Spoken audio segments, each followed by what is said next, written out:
She widened her eyes at him again. This time she was amazed at his rudeness. Unfortunately, she wasn't the least bit humbled by it. "Detective Sergeant Malloy, Alicia's family is very wealthy and influential, and I'm sure they'll be extremely, grateful to whoever finds the person who murdered her."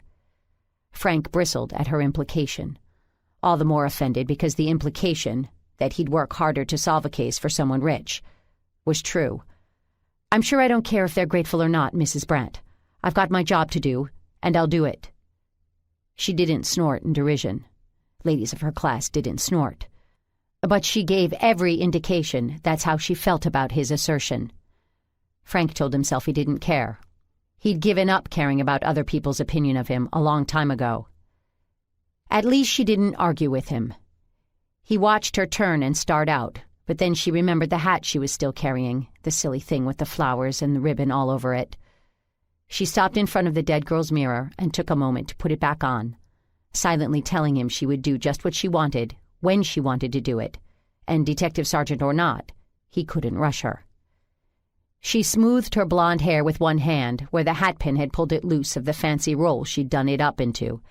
Then she removed the hatpin, placed the hat on her head just so, and reattached it with the long pin.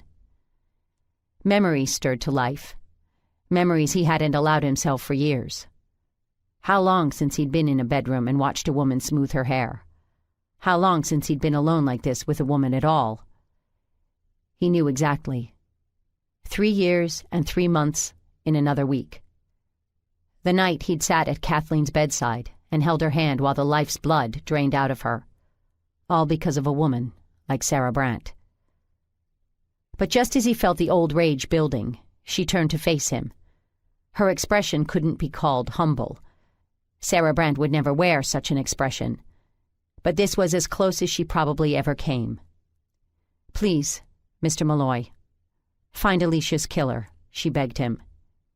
She didn't wait for his reply, probably knowing he had none to give.